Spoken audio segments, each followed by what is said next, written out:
This meeting of the Board of Internal Economy is called to order. Good morning, everybody. Bonjour tout le monde. The first thing we have on the agenda is the minutes of the previous meeting. Are those any issues with those minutes? Seeing none, we'll consider those minutes approved. Agreed. And then we go on to business arising from the previous meeting.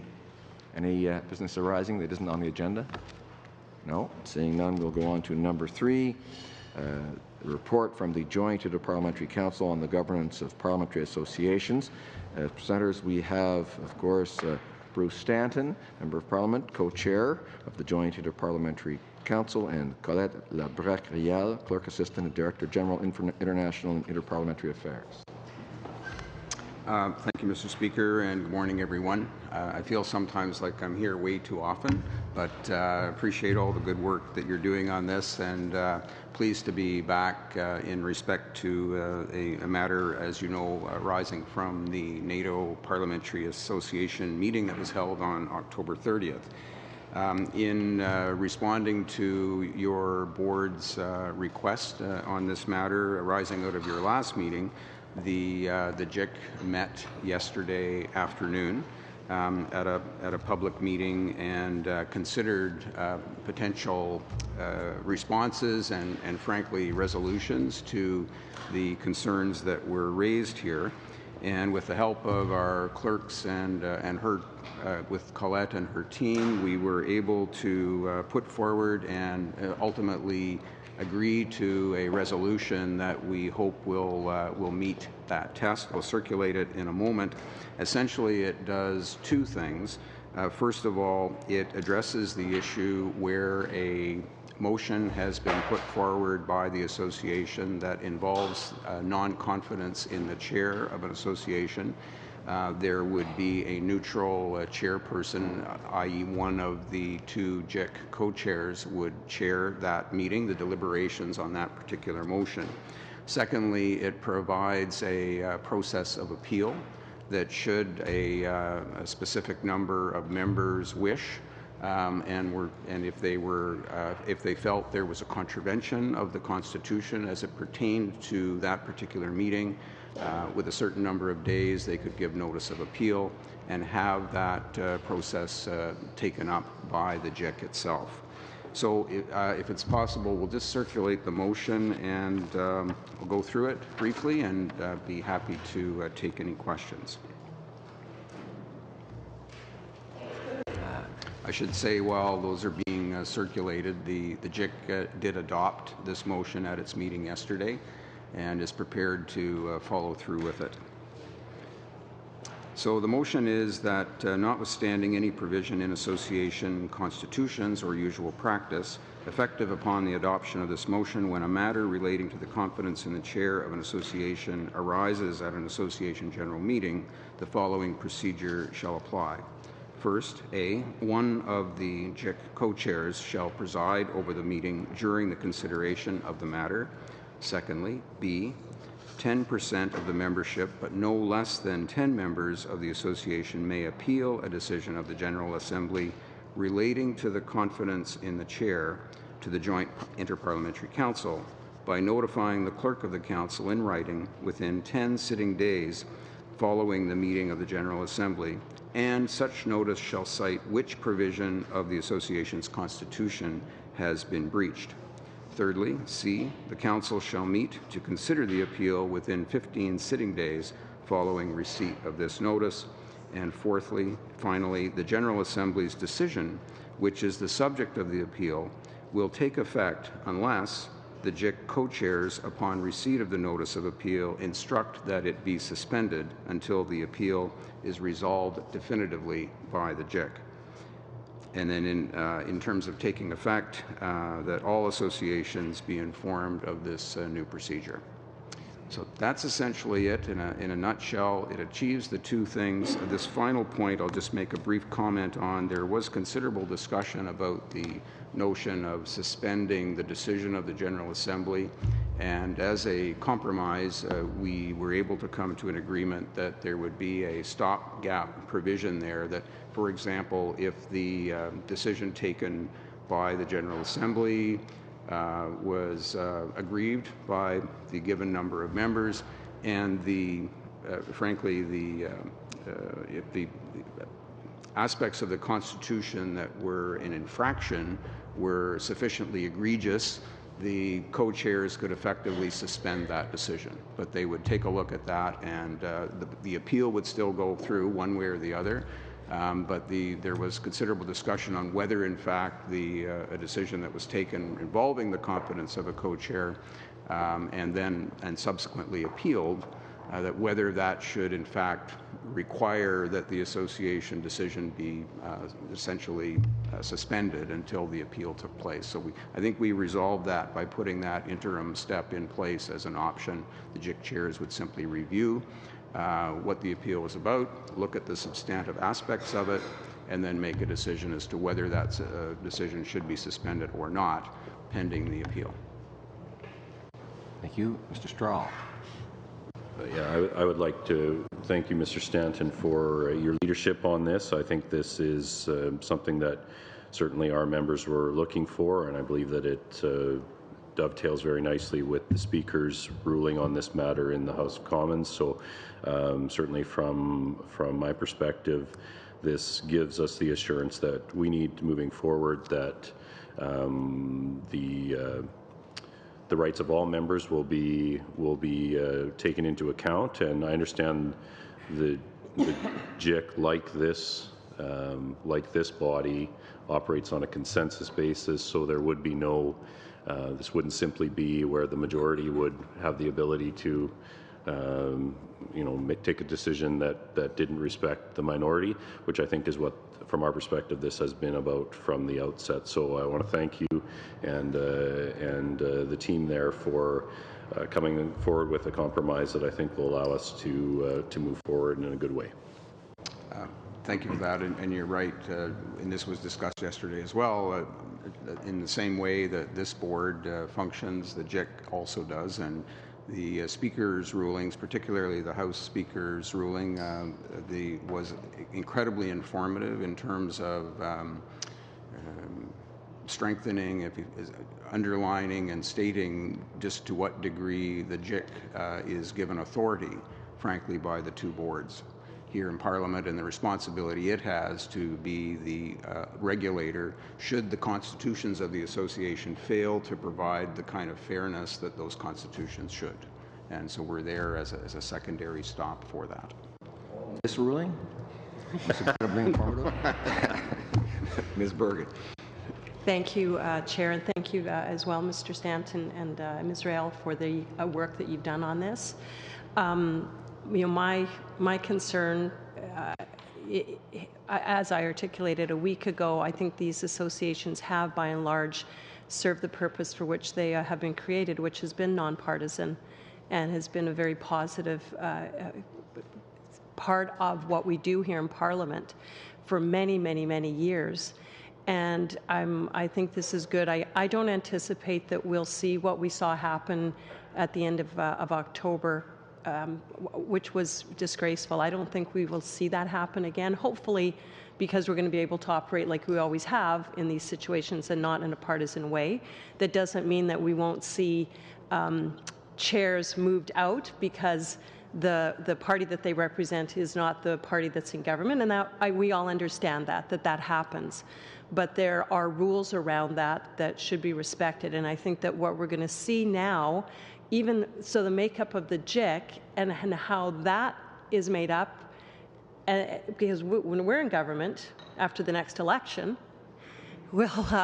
it'll be a different makeup of JIC, and that will be a check and a balance for us to ensure that even though we are in government and we will maybe have the majority on some of these committees, we can't use that to lord it or enact tyranny over the group. So I think this is good. This was created, unfortunately, for an extreme circumstance, which is not the norm, but it is given us all the assurance that this won't happen again. My only regret is that we can't go back and right the wrong that was done, because this obviously isn't retroactive, and I understand that, but at least we know it won't happen again, and I'm happy for that, so thank you. Good points all. It should be noted that once the associations are provided with this mechanism, of course, they still have the tools that are given to them in the Constitution and can still, in fact, request special general meetings, and that tool is still available for them. Nothing in here impugns that ability for the associations. Mr. Holland. Excuse me, very briefly, obviously we view events as they transpire differently, but I'm glad that we were able to find an accommodation that allows us to move forward. Thank you. Seeing nothing further on this, we can, I think, move on to the next item, which is item B under this, which is the 65th Commonwealth Parliamentary Conference in Halifax in January 2021. We've already had the submission, I think, last time. Any comments from members on this proposal, this request from the JIC, I think, is appropriate? Yes. Mr. Straw? Just a couple of, for both issues, I'm unsure, what percentage of the budget is related directly to hospitality? Do we have that information? Obviously, when we host, we want to do that well, but I think there are also, I just would like to know, since it is taxpayers that are paying for this, what exactly that portion outside of, renting space, etc., meals and beverages and all the rest of it. I just would like to get some idea on that. It's the hospitality. This is on the. This is in the Organization for Security and Cooperation in Europe. On that particular conference, the total budget is $1.5 million. The total hospitality on that is roughly 30%. That involves a welcome dinner reception, lunches, a second dinner reception, farewell dinner. It's mostly food, health breaks, that kind of thing, but it represents about 30%. I'm given to understand that's the usual kind of proportionate aspect of a budget for this kind of conference. Ms. Jager. Thank you. We like having you here, Mr. Stanton. I had asked last week in regards to if there is historical data, because I do think if we keep some of that kind of information, it should be able to better inform future ones. I know that the information has not been received, so though, as I said last week, I would like to see this move forward, I would like some of that information to be provided so that I can kind of see what kind of records we keep and that it's in line. Thank you. Yes, Ms. Chigger, we are doing that comparison as we speak. I can, however, share that the previous conference in 2004 for the CPA, for example, which is a slightly different type of conference, was actually twice the price. But again, that would speak to the difference in the parameters that Ms. Ratanzi referred to in terms of the host country no longer being fully responsible for the accommodation or the meals. So the significant savings to the host country. But we will provide a detailed analysis with respect to the previous CPA conference, as you requested, as well as the OSCE one, which is the comparison will be slightly difficult because it was in 1995, but we will be able to do that. I recognize that it's hard to compare between 1995, but I think we should recognize that yes, there is increase in cost, and we understand that. But that's exactly why those comparisons take place. But it should be line by line. We should be able to see what's, if we're taking out the hospitality and the rooms and whatever else that we no longer have to cover, it should not be. I think Excel existed in '95. To take those lines out and be able to kind of see where it's at, and then. Yes, absolutely. Okay. The difficulty is actually finding the records of 30 years ago. That's my difficulty. We could also provide you with a comparison with for these two conferences as compared to the comparable recent conferences that we just held in the past year. If there was Excel in '95, it was based on Windows 3.1, which is a pretty DOS. Very different animal, I suppose, than today. You had to have a WinSock, connect the internet and all that stuff. All right, so shall we start with the B here, the 65th, the CPA conference? Is that proposal approved? Agreed. Then the OSCE proposal, is that proposal approved? Agreed. Thank you very much. Merci beaucoup. Prochainement, on a numéro 4. Now we'll move to item number 4, which is service to members, office supplies, and stationery. For this point, we will be hearing from Danielle Paquette and Benoit Giroux, who is the Senior Approvals Officer. We will just wait until they are seated at the table. Perhaps a matter for the agenda today, which is extremely full. I'm hoping that perhaps, I know these are numbered items, that we will consider them on an urgent, the matters that must be completed today should take priority. I don't anticipate that we will go super long, but we do have several items, and I just want to make sure that we do get the ones that require our authority, our sign-off today, are given priority. I don't know if we can jump around a little bit, but that would be our preference, both for the public and in-camera portions, that we concentrate first on those that we must complete today. We will monitor the time. Thank you, sir. Do our best to accommodate that request. Monsieur Paquette. La parole, monsieur. Merci bien. Thank you very much, Mr. Speaker. I have the pleasure to submit this to seek the Board of Internal Economy's approval to modernize certain policies in the members' allowances and services manual in order to streamline the procurement process. We're making many efforts to ensure that the House will be able to keep the cost of its operationals within its existing overall budget. In order to do so, as we change how we do our business, we must ensure that we balance the utilization of the various individual budget envelopes. As provided at the last board meeting, it was decided that the cost of certain computers and printers will now be charged to a centrally managed budget instead of members' office budget, which is referred to as the MOB. So in order to help balance this decision, we are proposing changes to certain other policies and practices that affect how certain costs are charged centrally or to the MOB. That is, opportunity to balance the cost savings of members' office budget resulting from the previous provisions.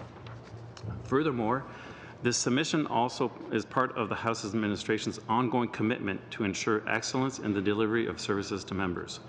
It is an opportunity to update and streamline the current policies on office supplies and stationery so that they are in line with today's business practices.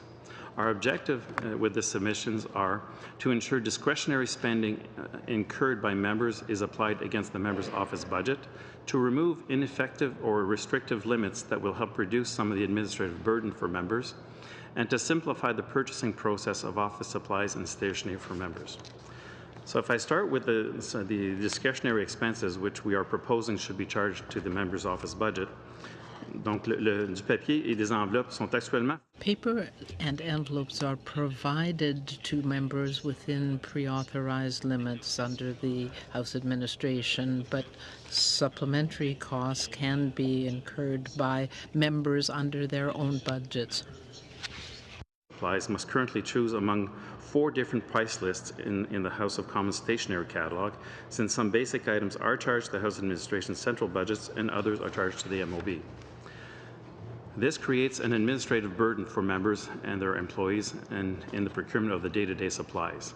Members select supplies to their daily office operations as their own discretion and based on their preferences. So these costs are most appropriately charged to their MOB. So streamlining the number of price lists and the budgets for office supplies will simplify the procurement process and allow members to continue to benefit from House negotiated prices for those office supplies. So it is proposed that the cost of non-standard size envelopes for parliamentary office be charged to the MOB. The cost of paper and envelope for constituency office be charged also to the MOB, and all costs associated to purchase all office supplies be charged to the MOB. Another proposal in this submission relates to the copying charge. Le Bureau a approuvé en 2013 le In 2013, the board approved changes to the parliamentary offices' responsibilities for additional printers and for internet connections. The central administration budget was used for that. usage charges are considered discretionary in nature. Therefore, the proposals to standardize approach for delivering and managing computer and printing equipment in stationary office, in constituency offices would see these utilization charge applied against the MOB. So the proposal is to apply the copy charge usage charge for parliamentary office against also the MOB, would also align this practice between the parliamentary and constituency offices. In turn, we would like to propose the elimination of certain limits and some of the items that are provided centrally by the House. The House Administration currently provides members with established limits, a variety of goods and services to support their daily office operations and to enable them to communicate with their constituents. L'administration de la Chambre a remarqué que certaines House administration has found that some limits are not efficient and they are too limiting, in particular for paper envelopes, letterhead, and wish cards. Members can exceed that limit by using their own budgets if necessary. And their employees associated with managing these limits, and to modernize the business practice in light of the declining usage. The House Administration is proposing to remove the applicable limits around paper, the envelopes, letterhead, and the wish cards. And as part of the printing and mailing modernization project, and keeping in line again with current office technology, we are proposing to centrally provide to members a reasonable quantity of paper and standard personalized franked envelopes, the letter and legal formats, for their parliamentary offices, an electronic letterhead template as an alternative to hard copy letterhead, while still providing a reasonable on-demand printing of letterheads when required, and a reasonable on-demand printing of wish cards with the envelopes. To align the timing of these proposals, we recommend that the recommendations come into effect after the next election, which is in line with the managed computing proposal that was approved at the last meeting. So, Mr. Speaker, this concludes my presentation for this submission, and we're ready to answer any questions the board members may have. Thank you very much. Any questions? Mr. Straw. I guess you might end up having 338 different ideas of what is reasonable, and I guess my question would be, who is making those determinations, and because obviously how the process generally would work is the House Financial Management or would say that is unreasonable, and then the member could challenge whether it was reasonable, and we'd just get into a run around. This, I assume, for 90% or higher of members is not an issue. I don't think I've ever come close to reaching any of my established limits, but some go over. So perhaps you can just explain why the decision to go away from a hard cap and to a reasonable standard, which may involve a lot more work for your office and mine. Thank you, Mr. Straw. I'll answer that question. The limits we currently have are not exceeded in most of the cases. So for us to remove those limits would make it easier for everybody to order. And some of those limits were very prescriptive. For example, the envelopes, you could not order more than 2,500 at a time. So we're removing that limit. In terms of what we would consider reasonable, as we mentioned, we've not seen many excess in the last year. So we have averages, and we're going to monitor that. And if for any instance a member submit something that's way over what we would consider the average, then we would have discussions with the member's office to better understand their requirement and find a solution to meet their requirements. Another question I had is, what is the, obviously when we're bringing this to our members, we can we can sell it as, yes, you're going to pay more for stationery, but you're going to also be relieved of the burden for computers. Do you have any idea what is the net? Is it a net zero? Is this actually? I would assume that I spend more on computing equipment than I do on paper, but perhaps you can. Have you done the analysis of for an average member? What is the net effect on their budget for these two changes in concert? So if we look globally overall, all the MPs combined, there is actually almost a $500,000 gain from more flexibility within the MOBs. Now, individually, you could say the various utilization of these various products or limits vary. When we did the analysis for one point in time for one fiscal year, there was a handful of MPs that would have been, I guess, a little short for those particular years. But when we look at computers, they're usually never bought on a so one computer per year. They're bought in a bulk perspective. So if we look at a full government or parliament of about 4 years, we expect that for the majority, if not all, they would be either as well off, if not better off financially. Thank you. I mean $500,000 for the aggregate of the aggregate, yes, not individual MPs, yes. Yes. Ms. Bergen. Just one question. So if an MP, though, has, let's say, just recently spent a portion of their MOB to upgrade or purchase new printing equipment, is this grandfather, or is there a little bit of leeway for them because is there going to be a problem with some who have spent and then now they're kind of, okay, I've spent that money, I don't need another computer, or I don't need another printer necessarily, but they're going to kind of be short? So that's why the coming into force of these recommendations is after the next election. As we talked at the last meeting, that the computers have a life cycle of about 4 or 5 years. So sometime during the next parliament, they will be needing those computers. And that's where the savings over that period of time will come for them. Good. Thanks. Anyone else? Thank you. And does the board wish to approve this proposal? Agreed. Thank you. Merci beaucoup. Now, so the next item we have is a rather important one and vital, and that would be the main estimates for 2019-20. And Mr. Paquette, we'll go back to you, sir. Yes. All right. Again, thank you, Mr. Speaker. So I will now present the proposed 2019-20 interim and main estimates and to seek the approval from the board. First, I will take to point out that these estimates summarize all of the funding requests that relate to items previously approved by the board. As such, there is no new request for funding in this presentation. The total proposed 2019-20 main estimates for the House of Commons that are being sought amount to $503.4 million, which does represent a decrease compared to last year's main estimates. Le budget principal des dépenses du gouvernement du Canada est déposé. Government of Canada's main estimates are presented every year, and they are the planned spending for the following year. Because of the Act of Parliament, the House of Commons has to give its estimates and have them approved by Treasury Board. The government will probably, in late January, like it did the year before, present an interim budget.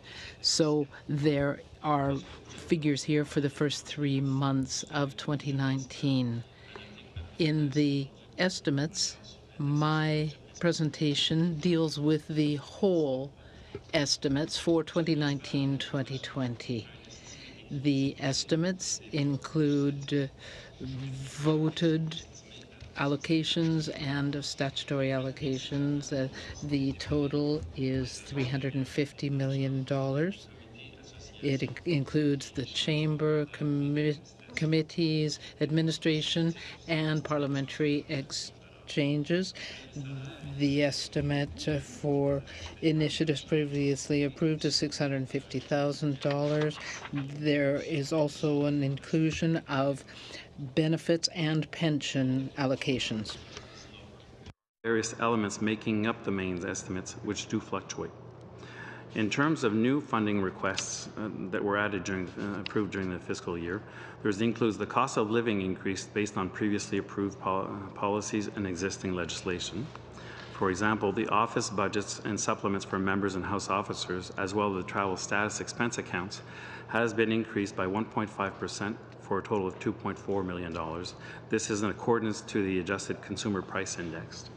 In addition, the sessional allowance and additional salaries for members and House officers has been increased by 1.7%, or $1 million, as provided by the Parliamentary of Canada Act. The economic increases for the House administration employees amount to $1.5 million, which are included in these estimates and were approved earlier during the year by the board. As for major initiatives, the funding includes $1 million for the managed computing and constituency, which was approved at the last board meeting. And this is offset by $400,000 due to planned variances of previously approved, so over the year-over-year changes in the funding profiles for such initiatives as the digital content dissemination and our long-term vision and plan. The main estimates also include a decrease of $9.3 million contribution for the members' pension plan due to the revised contribution rates for those members, and it also includes a decrease of $1.4 million relating to the funding for conferences, associations, and assemblies that were held earlier this year. En conclusion, il est recommandé que le bureau. In conclusion, it is recommended that the board approve the main estimates for 2019-2020 in the amount of $503 million, the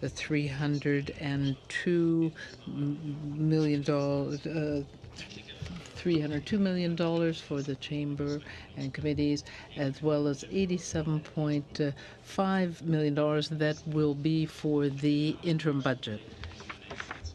And also, I can take any questions that you may have about the in-year second quarter report, which also provided in your package about our financial activities for the current year.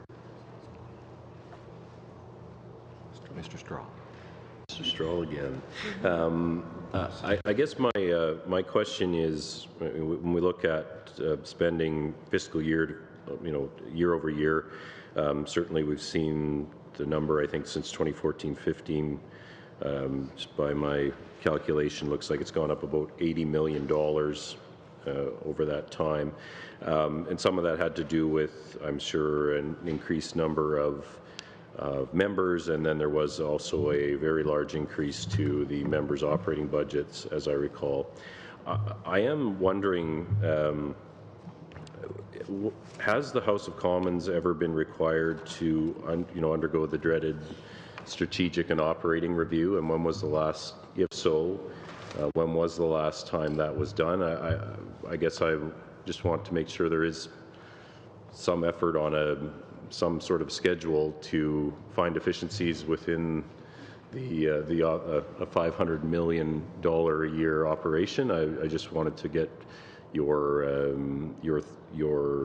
thoughts on that. What is that done, and if not, when would it be done next?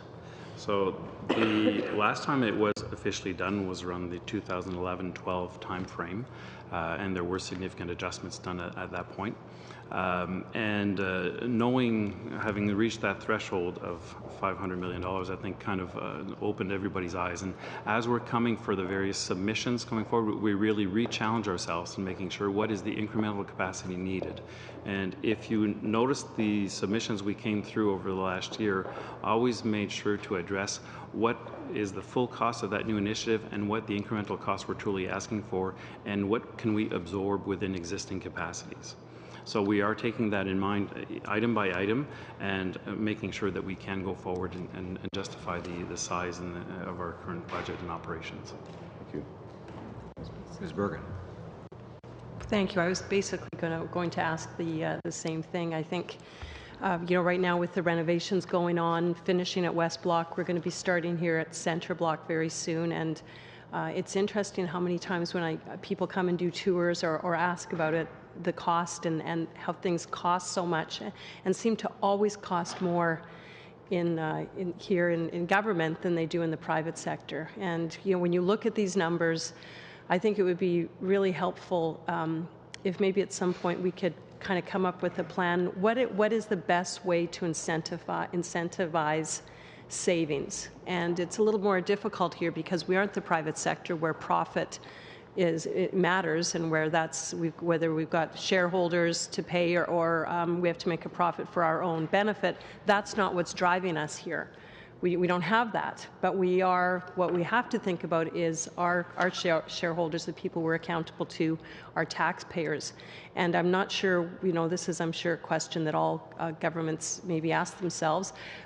So this is just more, my comments were in line with what Mr. Strahl was talking about, and maybe it would be beneficial to, at some point when we don't have a full agenda like we do today, to have a discussion around what we did do in 2011 and 12, where that took us and where we are today, and what we could do to just ensure that we are being the most prudent, efficient, and using these taxpayers' dollars the most wisely. But thank you. I also wanted to say thank you. You did come back with a much more detailed report, and thank you for the work you did on that. I know we all do appreciate that. Thank you. Any further questions or concerns about these two reports? Madam Chair. I just wanted to ask, so in the main estimates, I see for the House Administration, it's higher for 2019-20 than the previous year, and then the main estimates funding for members and House officers is lower year over year. So just wondering why that might be. Okay, so when we... Or what's anticipated that you see that we might not know. Okay. When we look at the administration, there has been the cost of living increases and some of the costs relating to the move and the increase in some various services that we're offering. When we look at the members' side, there is that adjustment of $9.3 million for the pension contribution. And so if I was to reverse out that one-time reduction, we're probably in a similar growth pattern because of the indexing and cost of living increases that we are all having. Any further questions or concerns? Are the two reports, the main estimates, accepted, adopted? Agreed. So I think we're doing quite well with time so far. So I suggest we carry on to number 6, modernization of members' policies. And Mr. Paquette, you're sticking around for this one also. It's been a busy day. Over to you.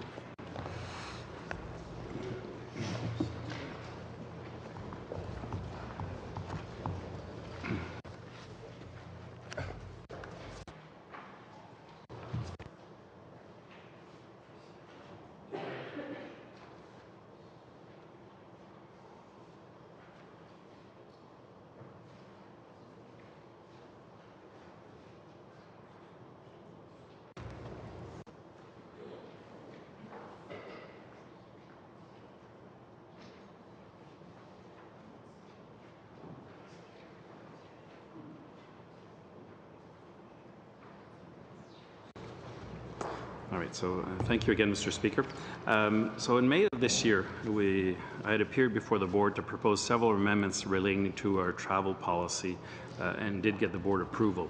On our continuous effort to modernize some of our policies to better support the members in doing their parliamentary function, we're bringing to you today some of the more topics to help us on that path.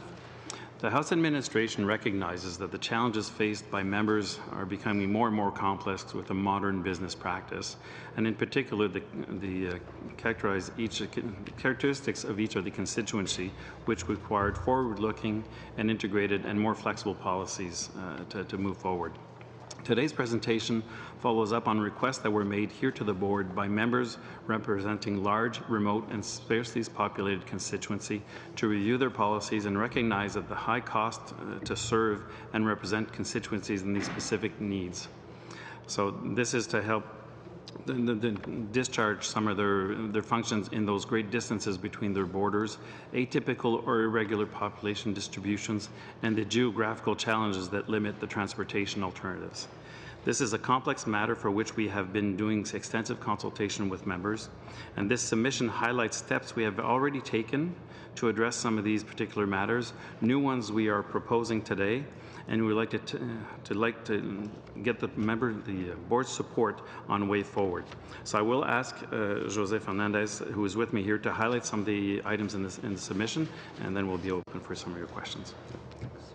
So following up on these requests, the House Administration undertook a series of consultations with these members as well as additional members to ensure more complete representation of the various realities within Canada. So in total, 21 members from all recognized parties were consulted to understand their need and challenges in carrying out their parliamentary functions.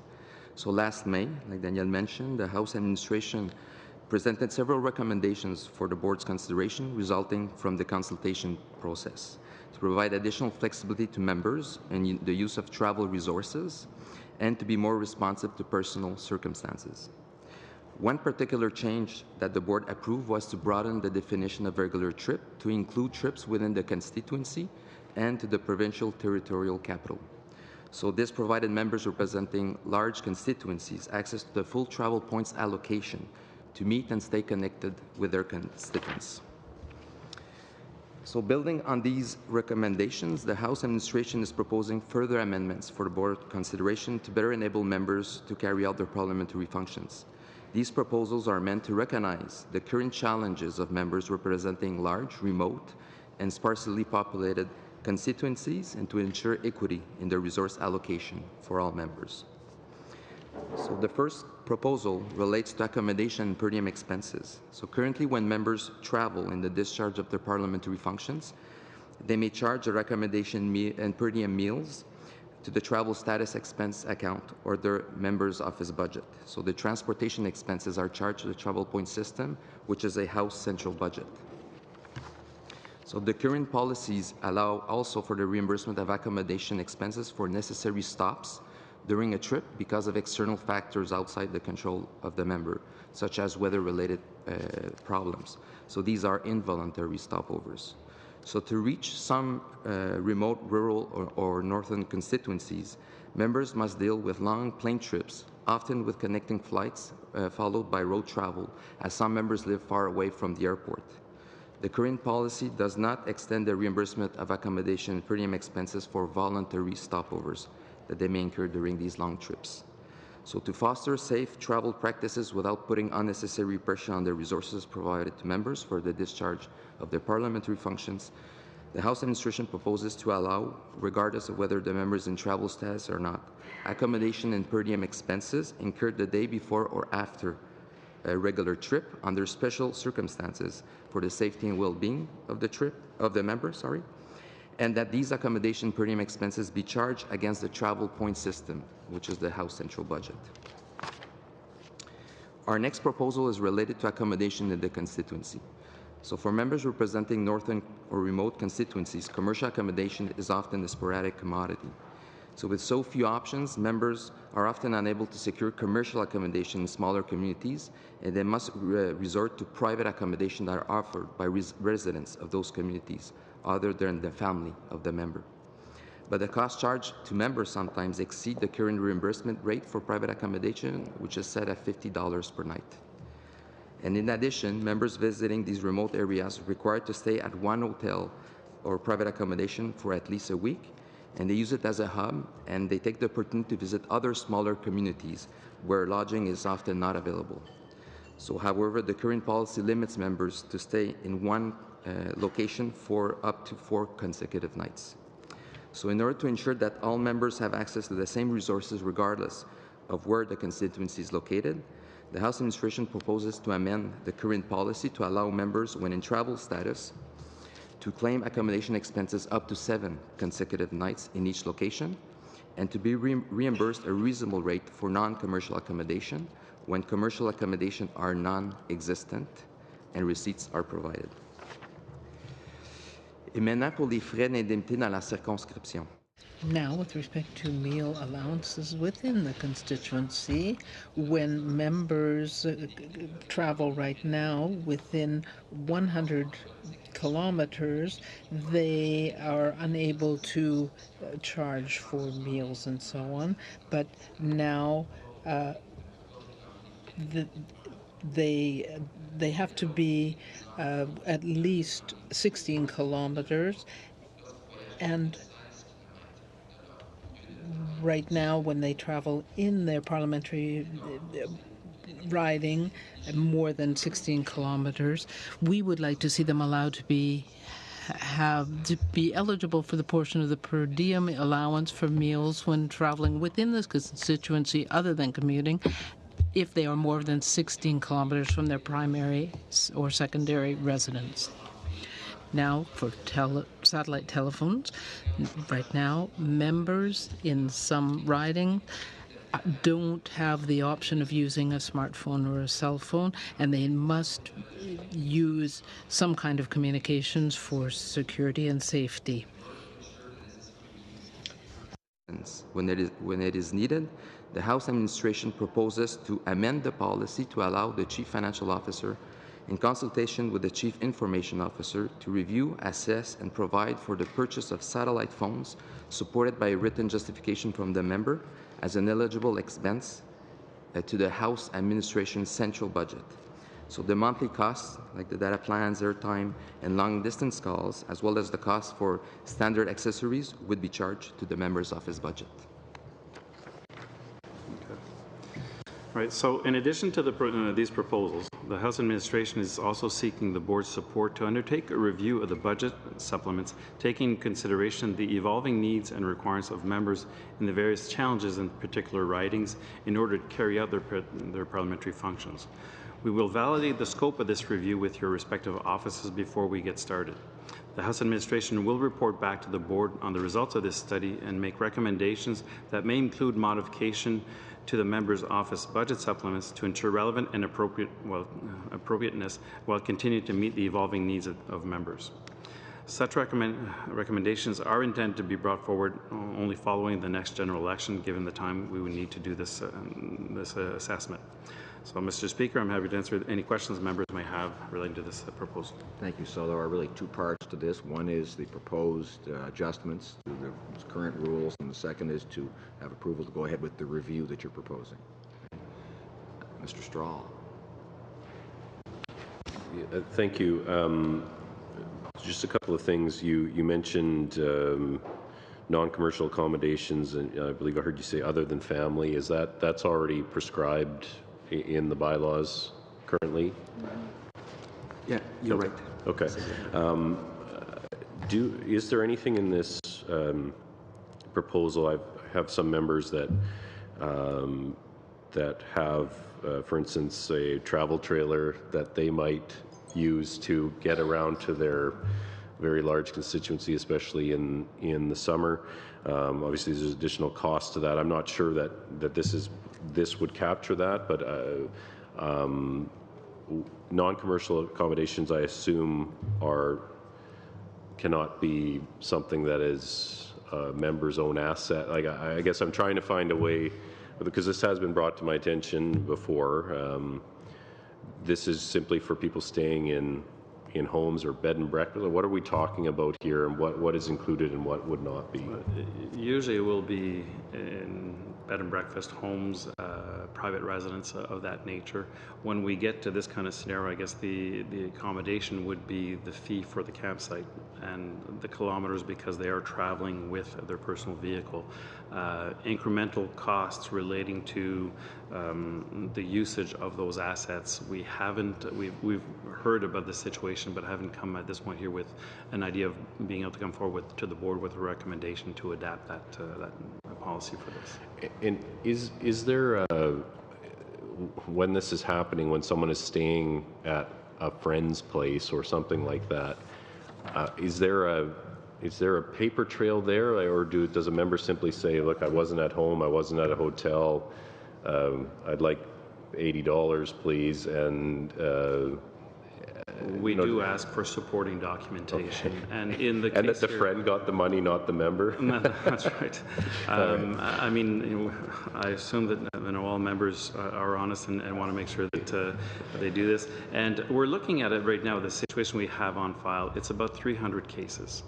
And that's why we're bringing forward that the members are currently out of pocket, and they're actually providing us evidence signed by the people where they resided for what they've paid as a reasonable rate. So that we're at this point here making sure the member is not out of pocket personally for delivering their parliamentary function. Ronald Reagan, who said trust but verify. You quoting Ronald Reagan, Mr. Speaker, that's a good day for me. Ms. Jager. Thank you for your work as always. I was just going to ask in regards to the satellite phones. So because you have a little bit of a sample size, how many are you anticipating? How many members will need to be considered for that? And then do we have an idea of the overall expense? And then where did 16 kilometers come from? Yeah, we get that last question quite often. Yeah. Okay, I'll start with that one. It is a very common practice. Right now we use it for employees and across various public services that when you are outside of your office in more than 16 kilometers, you are allowed to collect a per diem. So where do you get another reasonable amount of kilometers? We would just use something that was already in common practice. And that's where the number came from. As for the satellite phone, our assessment is there's about 21 constituencies that could probably qualify for this if the member identifies a need, depending on how they are traveling within their constituency. So it's not a large portion of the members, based on when we look at right now cell phone coverage and where the population resides. Cost? Cost per one phone? So it's about $1,200. Yeah. So the phone itself is about $1,200 that'll be paid centrally, and then the usage will come out of the MOB. Yeah. Anyone else? In that case, is the proposal approved? Agreed.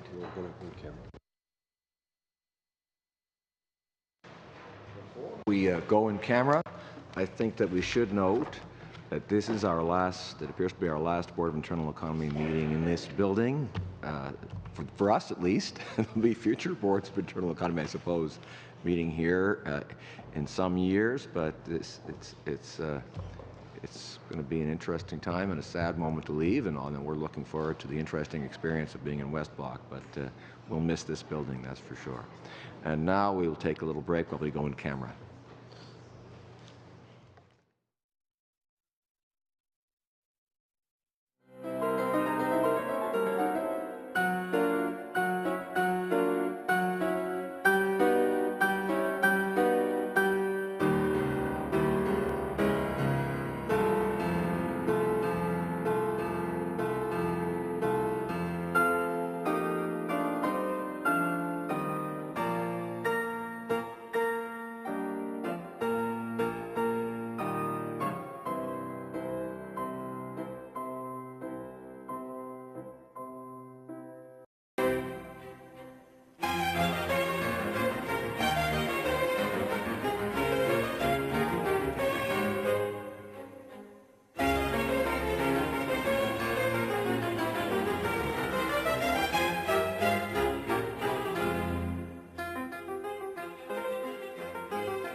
you